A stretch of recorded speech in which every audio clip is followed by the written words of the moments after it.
على رسوله الكريم. قال الله تبارك وتعالى في القرآن المجيد والفرقان الحميد. أعوذ بالله من الشيطان الرجيم. بسم الله الرحمن الرحيم. والفجر وليال عشر والشفع والوتر. محترم دوستوں اور عزیز ساتھیوں، اللہ رب العزت والجلال کا کرم ہے کہ اللہ نے ہم کو ماہ ذوالحجہ کا مہینہ عطا فرمایا ہے، جس کے شروع کے 10 دنوں کے سلسلے میں احادیث میں بہت ساری فضیلتیں آئی ہوئی ہے۔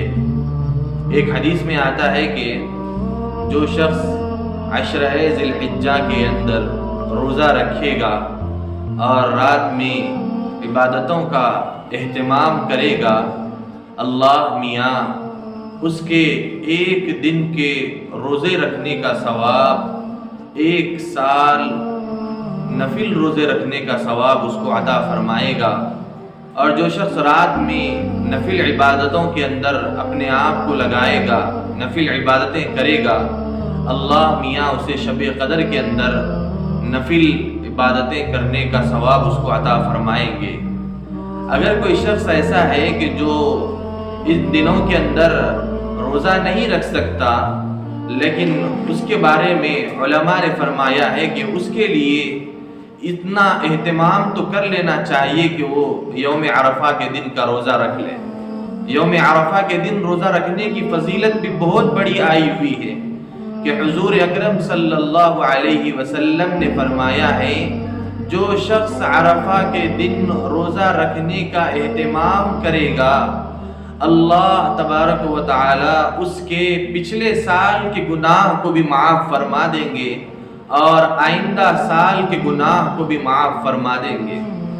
یہ بات تو سمجھ میں آتی ہے کہ پچھلے سال کے گناہ کے معاف تو ہو جائیں گے، یہ تو ہمیں بات سمجھ میں آتی ہے، لیکن یہ بات سمجھ میں نہیں آتی کہ بھائی آئندہ سال کے گناہ کیسے معاف ہوں گے، حالانکہ ہم نے تو آئندہ سال کو ابھی پایا ہی نہیں ہے، کیسے اس کے گناہ معاف ہو سکتے ہیں؟ اور ہم نے گناہ کیسے کریں گے یہ کیسے پتہ ہو سکتا ہے؟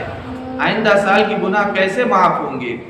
تو محدثین کرام نے فرمایا ہے کہ آئندہ سال کے گناہ کے معاف ہونے کے سلسلے میں محدثین فرماتے ہیں کہ اللہ میاں اس کی زندگی میں جو آنے والا سال ہے اس کو گناہوں سے پاک اور صاف رکھ دے گا۔ اور تو اسی لیے علماء کرام فرماتے ہیں کہ جو شخص ان 10 دنوں کے اندر عرفہ کا 10 دنوں کے اندر روزہ نہیں رکھ سکتا، کم سے کم اس کو عرفہ کے دن روزہ رکھ لینا چاہیے۔ دوسری بات، حضرت عائشہ صدیقہ رضی اللہ تعالی عنہا کی بھی روایت اس سلسلے میں آئی ہے، فرماتی ہیں کہ ما من یوم من السنۃ اصوم احب الی من یوم عرفہ۔ حضرت عائشہ فرماتی ہیں کہ مجھے سال کے کسی دن بھی رمضان کے روزوں کے علاوہ سال کے کسی دن بھی روزہ رکھنا اتنا پسندیدہ نہیں ہے جتنا پسندیدہ مجھے عرفہ کے دن روزہ رکھنا ہے۔ تو حضرت عائشہ فرماتی ہیں کہ مجھے عرفہ کے دن روزہ رکھنا بہت پسند ہے سال کے دوسرے دنوں کے علاوہ میں۔ تو میرے بھائیوں، بس آپ سے یہی کہنا ہے کہ آپ عرفہ کے دن روزہ رکھنے کا اہتمام کریں، حالانکہ ہم کو چاہیے تھا کہ ہم شروع کے 10 دنوں کے اندر روزہ رکھتے۔ حضرت شفیع صاحب نور اللہ مرقدہ فرماتے ہیں کہ جو انسان ان 10 دنوں کے اندر روزہ رکھنے کا اہتمام کرتا ہے، اللہ میاں اس کو آنے والے سال میں عبادات کرنے کی توفیق نصیب فرماتے ہیں، نیک اعمال کرنے کی اسے توفیق نصیب فرماتے ہیں۔ تو لیکن جو انسان نہیں رکھ سکتا، اب اس کے لیے بہتر تو یہی ہے کہ وہ عرفہ کے دن روزہ رکھنے کا اہتمام کرے اور اپنے فیملی اور گھرانے کے افراد کو بھی روزہ رکھنے کا اس کے لیے پابند بنائے۔ دوسری بات یہ ہے کہ تکبیر تشریق کا مسئلہ ہے۔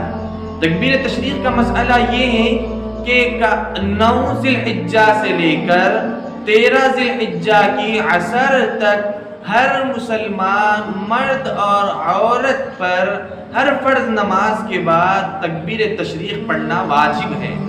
اگر کوئی شخص ایسا ہے کہ جس کی کچھ نماز کی رکعتیں چھوٹ گئی ہو یا ایسا ہوا کہ اسے نماز باجماعت نہیں ملی ہو، تو اس کے لیے یہ کام کرنا ہے کہ وہ اپنی نماز پڑھ لینے کے بعد وہ انفرادی طور پر تکبیر تشریق پڑھیں، اس لیے کہ یہ واجب ہے اور واجب کا ترک کرنا یہ گناہ کا سبب ہوتا ہے۔